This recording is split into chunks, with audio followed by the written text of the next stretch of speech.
Atzera bota dute pentsiodunen herri ekimen legegilea Gasteizko Legebiltzarrean.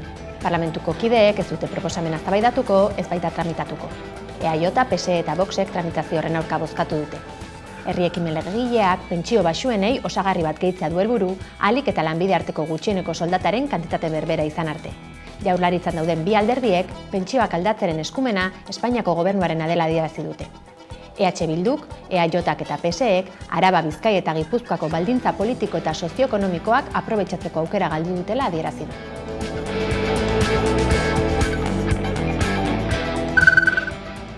Espainiako buelta Bilbotik pasatzean izandako Palestinaren aldeko protestetan parte hartutako hainbat lagun ikertzen dabil ertzaintza.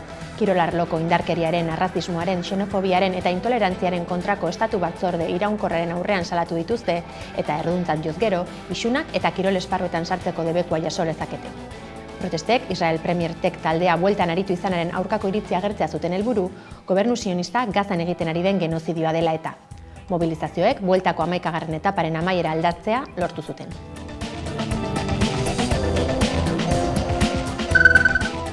Bilboko udalak 1936ko gerran erabilitako babesleku guztien inventarioa egingo du. Babeserako espazio guzti hauek identifikatu ostean, egoera onenean dagoena berritzea planteatuko dute, hala bertara bisitak gauzatu ahal izateko. Ekimena, EH Bildu eta udal gobernuko kide diren EAJ eta PSEren arteko akordioari esker jarriko da martxan.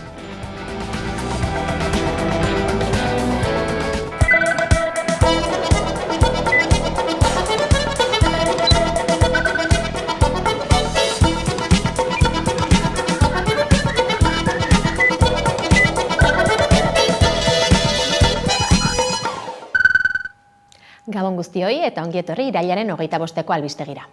Monbarreko atentatuaren 40. urteurrena gogoratu dute senitartekoek eta ordezkari politikoek. Galek aurrera eramaniko estatu indarkeria ekintza izan zen Baionako telean gauzatutakoa. Iesik ziren etako laukidera hil zituen talde parapolizialak, baita etakoa etzen posgarren pertsona bat zauritu ere.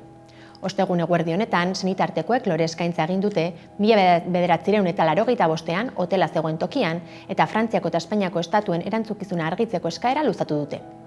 Arratsaldeko 7 izan da berriz ekitaldi politikoa.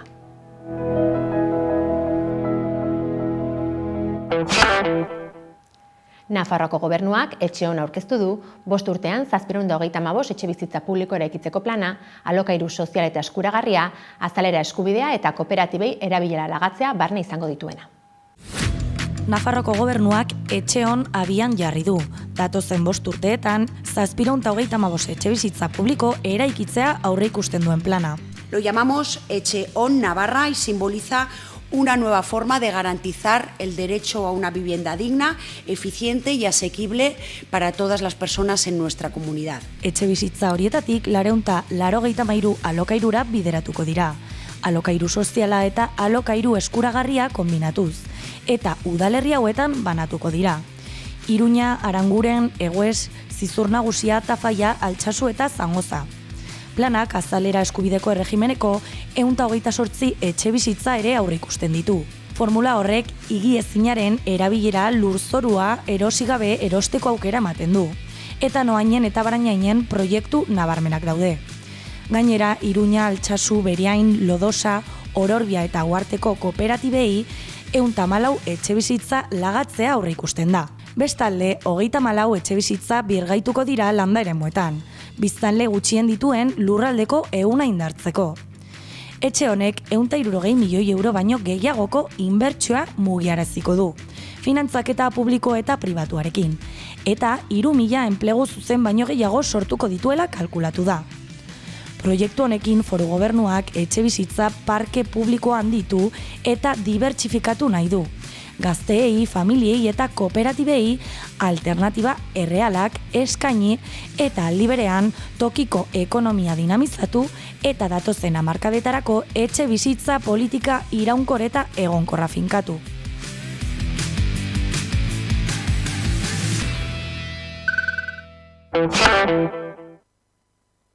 Gaur zen eztabaidatzekoa Gasteizko Legebiltzarrean Euskal Herriko pentsiodunen mugimenduaren herri ekimen legegilea tramitera onartuko ote zen ala ez. Irailaren hasieran Jaurlaritzak ezezko iritzia plazaratu izanak kalera irtenarazi ditu pentsiodunak. Ehunka pertsona bildu dira Gasteizen Euskal Herriko pentsiodunen mugimenduak deitutako mobilizazioan. Gaurko egunean osoko bilkuran parte hartu dute. Euskal Herri osoko pentsiodunek euren haserrea adierazi dute, aurkeztu duten herri ekimen legegileak jasandako kontrako bozkaketengatik. Euskal Herriko pentsiodunen mugimenduak ostegun honetan hartu du parte Gasteizko legebiltzarrean ospatutako osoko bilkuran. Ana Mezok mugimenduko kideak jakinarazi duenez, 15 minutuko tartea izan dute euren herri ekimen legegilea azaltzeko. Bozketa egin ondoren proposamenak aldeko 27 boto jaso ditu, baina kontrako 39 botoek eta 7 abstentzioek tramitera sartzea eragotzi dute. Ni NV eta movimientoa bera beneko azarre dago, jakin badakigulako, Parlamentu honetako zerbitzu juridikoak esan ziguten oindala urtebete gure herri ekimen legegilea impekablea dela, hemen badagoela eskumen nahikorik guk eskatzen dugun hori egiteko. Hemen problemia da, borondate politiko asunto bata, ezta? Borondate politiko eta gero hitz egin dabe, finantzak eta bar. Finantzak eta bar, jakin badakigu, ez da segun eta lehentasuna no jartzen diran. Mugimenduak salatu du EAJak eta PSek 145.000 sinadura baino gehiagoren kontrako bozka eman izana larria dela eta horren beste euren haserrea adierazi dutela. Hala ere, nabarmendu dute ez dutela borroka utziko eta kalean jarraituko dutela. EH Bilduk pentsiodunekin bat egin du eta EAJak zein PSek tramitea ez onartzea lotsagarria, kezkagarria eta ulertezina dela ohartarazi du. EAJak berriz pentsiodunen mugimendua zoriondu du, baina pentsioak hobetzeko eskumenik ez dutela azaldu du. Hala ere, aldarrikatzen dituzten helburuak lortzeko beste formula batzuk bilatzeko prest agertu da. PSek ere pentsioen hobekuntza estatuari dagokiola adierazi du. Alderdi Popularrak kontra bozkatu du, baina ez du azalpenik eman. Petronorreko Muskizeko findegiko langileek greba mugagabeari ekin diote langileen 91%ak lanuztearen alde egin ostean. Grebak lanaldiaren ezkutuko luzapena salatzea du helburu. Petronorreko langileek greba mugagabea hasi dute Muskizko findegian, ostegun honetatik aurrera arratsaldeko 6etan. Erabakia langileen gehiengo handi batek babestu zuen asteazken honetan, batzar sindikal baten ondoren aldeko botoen 80%arekin.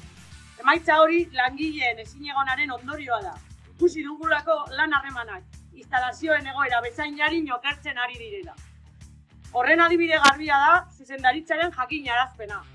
Bertan, batzordea arduragabetzat jotzen du inguruan alarma sortzeagatik eta leporatu egiten digu Petronorren orainaren eta etorkizunaren aurka egitea. Errealitatetik oso urrun daude. Gatazka enpresak ezarritako aldagela berrietan oinarritzen da. UGT Komisiones Obreras Tu eta ELA sindikatuen arabera, instalazio horiek erabiltzeko bete beharrak, konplexuaren sarreran daudenak, joan etorrietarako eta arropa aldaketarako denbora gehigarria eskatzen du. Baina ez da lanalditzat hartzen eta hori lanaldiaren ezkutuko luzapena dela uste dute. Petronorreko zuzendaritzak bestalde greba neurriz kanpokoa eta justifikaziorik gabekoa dela adierazi du. Aldagelek segurtasuna eta lanbaldintzak hobetza bilatzen dutela eta instalazio berri horietan 6 milioi euroko inbertsio egiten dela defendatuz. Gainera, adierazi dute barneko joan etorriak segurtasunez egiten direla, anezken bidez. Sindikatuek azpimarratu dute grebak langileen eskubideak defendatzea duela helburu. Eta gatazka modu eraginkorrean konpontzeko elkarrizketa eraikitzailearen beharra azpimarratu dute. Gehitu dutenez, beraz, greba honen hasierak agerian uzten du enpresen erabakiak lan eskubideekin orekatzaren garrantzia.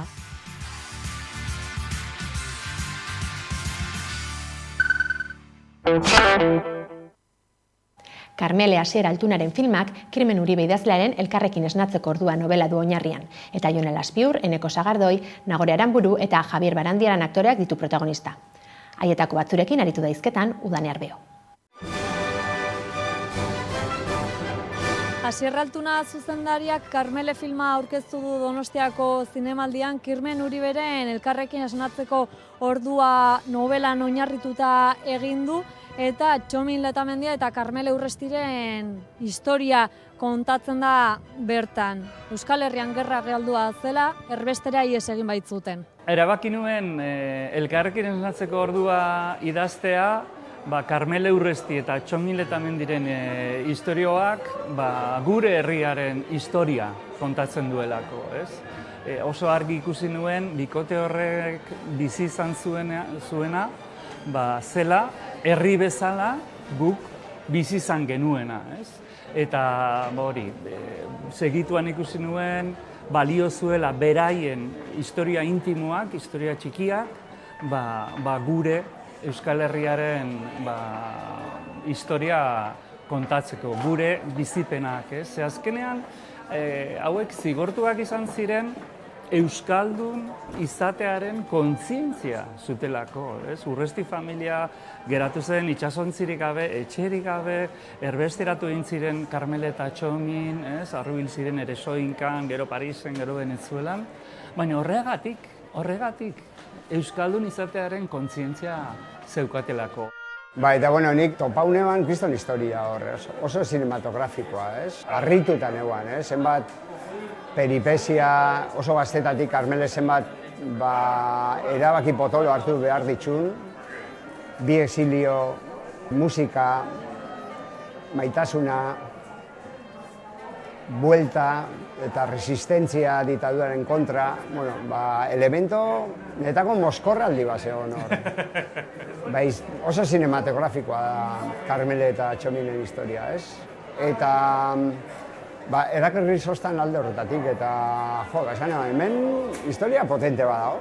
Eta anima honitzen, de repente, saiatzera pelikula bat egiten. Erronkak asko izan dira eta haien artean oso desberdinak. Zalde batetik dago aktore erronka izango litzatekena, ez? Gure arteko harremana sortzea, garai hartako pertsonaietan pentsatzea, testu inguruan ondo insertatzea, eta gero bestalde eduki ditugu erronka tekniko pila bat. Nik nire aldetik abesbatzako, dantzako eta pianoko saioak ere hartu behar izan ditut. Bestalde, Bizkaieran egin dugu, euskalki desberdinetan. Horrek ere, pertsonai bakoitzari bere berezitasuna eman dio. Enekoke, Bilboko, esan dezagun, alako euskalki instituzionalago bat. Eta nire kasuan, Bergarako euskalkia egin dugu, Aserraltuna Bergarakoa delako, eta nik izatez badukadalako Eibarko ezkera, gurasoak Eibartarra direlako. Erronkalde batetik teknikoa, musika instrumentuak eta guzti hori ikastea, ez? Trompetista virtuoso bihurtzea. Baina batez ere gero da 10 urtetako harreman bati gorputza ematea, hori sinesgarri egitea, elipsiak daudenean ere bai nondik gentozen eta honek ze eragin izango ote zuen haiengan hori diseinatzea, pentsatzea, sinesgarri egitea, hutsune horiek betetzea beti da lan handia, ez? Eta gure kasuan 3 seme-alaba edukitzea, ez dakit, zuretzat lehenengo ama papela da? Bai. Niretzat ere bai lehenengo aita papela, ez da eskara guraso gu ere, ez orduan.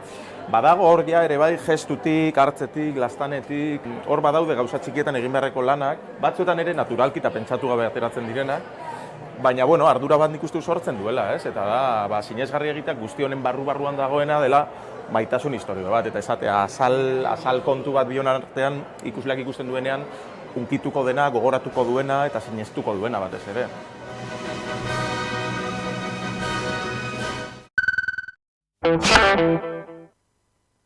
Beatriz Txurruka, dantzaldia jaialdiko zuzendaritza taldeko kidea izan da gaurko elkarrizketatua. Hona hemen kontatu diguna. Dantzaldia jaialdiko 26. edizioa martxan da ostegun honetatik aurrera. Datozen hilabetetan zehar, Bilbo eta Bizkaiko beste hainbat udalerri dantza garaikidea murgilduko ditu. Eta guzti honi buruz hitz egiteko daukagu gaurkoan Hamaikako platoan Beatriz Txurruka, dantzaldiko zuzendaritza taldeko kidetako bat. Arratsaldeon, mila esker zagatik. Kaixo, mila esker zuei. Dantzaldia zer den ez dakin norbaitentzat, nola deskribatuko zenioke jaialdia? Edo zer da dantzaldia? Dantzaldiaren esentzia da ideiak gorputzen eta publikoaren artean elkarrizketa bat.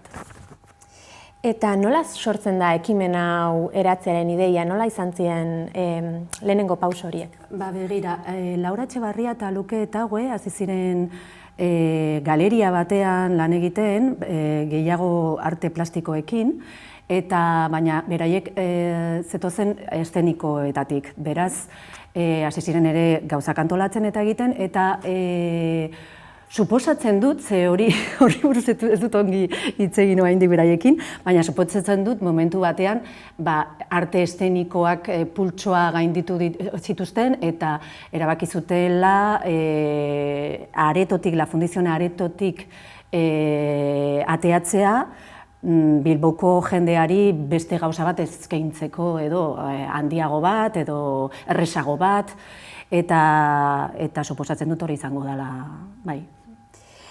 Aurtengoa aipatu dugun bezala, 26. edizioa da. Nolako evoluzioa izan du dantzaldiak mende laurden honetan? Denbora asko da, eta aldaketa desente egon dira, izan dira, baina ere aldaketak nahiko beti izan dituzte aldaketak, beti konstante, nahiko konstante. Eta aurten bereziki, aldatu da asko ere, zeren lantalde berria hasi da, eta egon gara ere izan da erlebo bat, baina oso polita izan da, privilegiatua uste dugu, ze ibili gara ere denbora bat izan dugu denbora elkarrekin lan egiteko. Eta ikusteko pixka bat nola egiten zuten beraiek, eta erleboa benetan hartzeko guk. Beraz, nahiko berezia da, bai. Ostegun arratsalde honetan emango diozue hasiera aurtengo edizioari, nolako izan da edizionen antolaketa prozesua?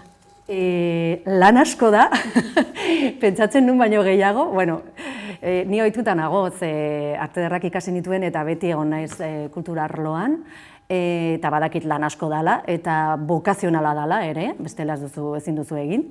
Baina bai lan asko egin dugu, baina elkarrekin, eta polita izan da hori, ilusio handiarekin, bokazio handiarekin eta kontuz handiarekin. Ze guari ginen pixkat begiratzen ez, nola egiten zuten beraiek, eta gero errespetatzen asko ere, beraien lana, eta gero bai momentu batean hartu dugu erleboa. Zer konta dezagukezu arratsalde honetako inaugurazio ekitaldiari buruz?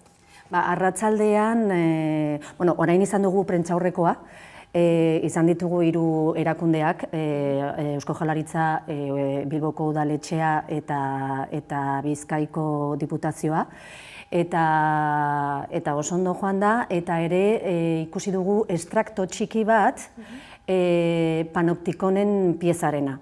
Bilbora etorri da, gaur iritsi da, atzo iritsi zen Basiliki Papapostolou, barkatu, oso zaila da, Greziako dantzaria, eta arratsaldean 7:00 dohainik izango da, La Fundizionen ikusiko dugu pieza osoa, Panoptikon pieza osoa. Pieza horrek irabazizun Maspalomas zertamenean, Kanariaseko zertamenean sari bikaina izan zuen, eta ikusiko dugu pieza osoa gaur, arratsaldean, bai. Egitarau oparoa duzu gainaz aurtengoa, zer topatuko dute ikusleek, nola egituratu dituzue ikuskizunak, zer konta dizagukezu horri buruz? Begira, gu hitz egiten ari gara zubiei buruz, eta egia da, gonbidatzen ari garela jendeari, publikoari, zubiak zeharkatzera. Lehengo zubia aurten izan da gurea, barrukoa, egin dugu erlebo hori. Gero ere zubiak planteatzen ditugu dantzatik beste arlo artistikoen artekoak, eta ikuskizun batzuetan musika zuzenean, adibidez, egongo da. Eta gero emakumeen artean, gaur egungo emakume sortzaile eta iraganeko emakume sortzaileen arteko zubiak. Bi hilabetetan zehar luzatzen da dantzaldia, zer dela eta halako luzapena edo egutegia zergatik erabakitzen duzue denbora horretan luzatzea? Erabakitzen da aukerari gehiago emateko eta pitin bat eragina izateko hirian eta dantzari buruzko elkarrizketa bat irekitzeko, ez? Eta 2 hilabete bada, hilabete bat baino, denbora gehiago bada, bai. Aipatu duzu adibidez estrainaldian Greziatik datorren sortzaile baten ikuskizuna izango duzuela, nazioarteko proiektu ugari dituzue dantzaldian, zer konta dezagukezu proiektu horiei buruz? Bai, hori da eraikitzen dugun beste zubi bat. Aurten daukagu Basiliki Greziakoa, eta irailaren 30ean Arte Ederrako Museoan izango ditugu bi konpainia, bat Italiakoa eta beste bat Frantziakoa, eta gero urriaren 12ean bat Portugaletik. Gainera, dantza ikuskizunetatik kultural horreko beste jarduera batzuk ere aurre ikusita daude egitarauan. Zergatik erabaki hori kultura edo arte arloko alor ezberdinak uztartzearena? Zergatik uste dugu errealitate bat dala ere, ez? Lana ez da erresa, nahiko zaila da guretzat, artistentzat ere, eta gero eta lankidetza gehiago, gero eta aberastasunak direla ere produktuak edo lanak, ez? Nik adibidez, Artelekun egin nuen garaian lana eta oso oroimen polita daukat, ze Artelekun elkar bizitza errealitate bat zan. Eta askoz, uste dut hori normalean aberatsagarria da, bai. Ikuskizun horietako batzuk aipatu dugu, dantzaldian estreinatuko dira Euskal Autonomia Erkidego mailan, aipatu dugun arratsalde honetan gertatuko denaren gisa. Zek suposatzen du horrek festival edo jaialdi honentzat estreinaldiak bertan gauzatzeak? Guretzat barrutik indarra asko ematen dizu, ze badakizu izango dela lehengo aldiz hori egingo dela, eta gero publikoentzat uste dut dela aukera polit bat ikustea hori bakarrik hemen Bilbon eta La Fundizionen edo beste espazio batean lehengo aldiz ikustea, ez? Ez dela pieza bat asko ikusi duena, baizik eta sorpresa bat edo, ez? Kosta egiten dalako ikuskizunak hona ekartzea? Lan bat da, baina oso polita da. Aipatu duzu aurtengo edizioaren helburuetako bat zubiak eraikitzea dela, aipatu duzu alde batetik zuzendaritza taldean edo lantaldean aldaketa egon dalako, zein beste zentzutan eraikine dituzue zubi horiek? Aipatu dituzu batzu, baina pixkat hor gehiago sakondu baldin badezakezu? Dantza, nire ustez dantza nahiko bakarrik bizi da, bakartasunaz sufritzen dela, nire ustez, eta hemen edizio honetan badaude lan batzuk nun dantzariak egiten dute elkarlana, egin dute elkarlana beste artista batzuekin. Eta hori adibidez, uste dut, beste zubi bat dela ere. Beste zubi bat egian izango litzateke baita artista eta publikoaren artekoa, nola eratu daiteke zubi hori? Baita ere. Nik uste dut diversitatea, programa nahiko diversoa dela, eta horrek ere laguntzen du, publikoak alduelako, erabaki alduelako, ez?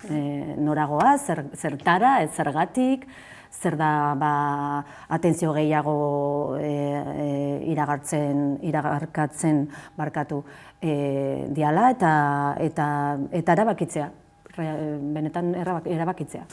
Eta publikoari dagokionez, nolakoa izaten da oro har dantzaldiko publikoa? Publiko diverso oso anitza da, zen badago profil bat gerturatzen dena, zein espero duzu gerturatzea?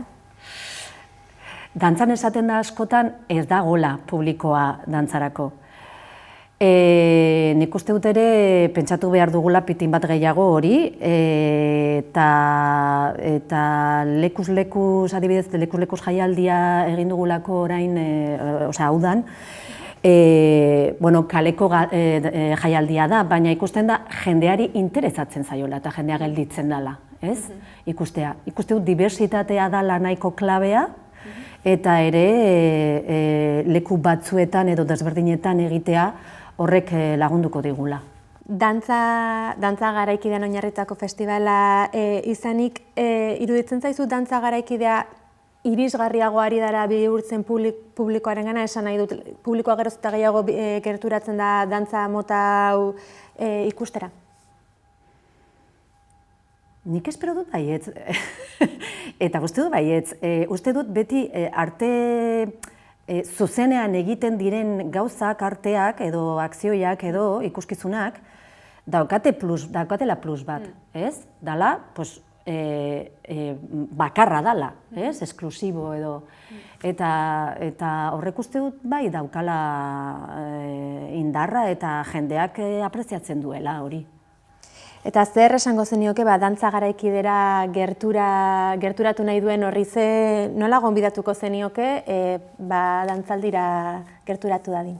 Bueno, azteko jende gazteak batzutan esaten du garestia dala, azteko lehengo bi jarduerak, dantzaldiaren ditugun lehenengo bi jarduerak doainik dira, gaur arratsaldeko adibidez doainik da, eta Arte Ederrako Museokoan egingo duena ere, doainik da, irailaren 30. Beraz, ez dago aitzakirik, museoan 3 pieza izango dira, 3 pieza motza, beraz, ez bazaizu gustatzen, beti alduzu itxoin, ea bigarrena gustatzen zaizun, gustatzen zaizun edo ez, eta gero 3. bat egongo da, beraz, aukera polita da. Ez da prezioa, ez da hemen, ez da aitzaki bat, ze aukera badago.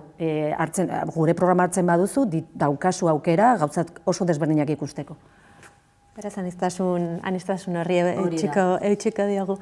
Hitz hauekin utziko dugu gaurkoan hemen elkarrizketa, Beatriz Txurruka, mila esker Hamaikara etortzeagatik eta gonbidapen hori luzatu izanagatik herriari. Zuei, eskerrik asko. Mila esker. Gaurkoan, Harriak taldearen Ilezkorrak abesterekin amaituko dugu albistegia. Gogoratu Hamaikaren webgunea eta sare sozialak eskuragarri dituzuela informazioa zabaldu nahi izanez gero. Mila esker zuen arretagatik, ondo izan eta bihar arte.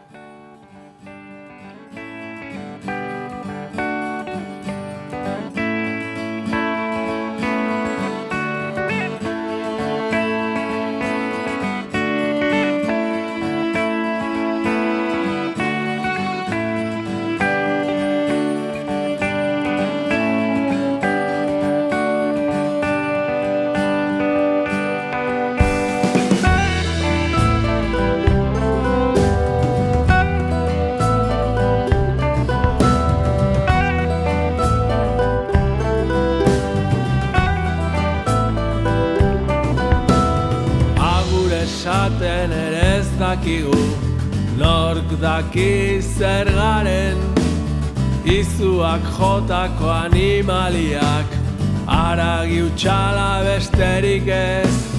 Galdu genuen zentzu guztia, ta orain ez dakigu nor garen, gauzak ditu biderik ez, nora ezean argi gabe.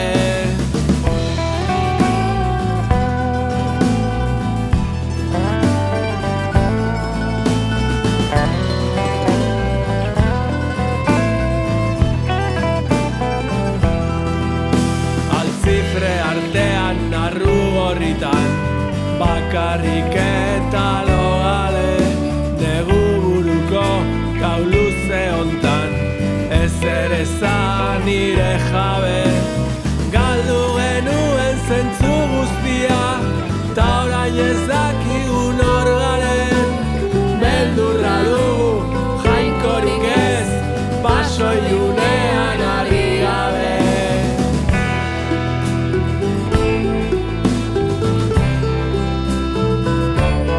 Ilezkorrak gara.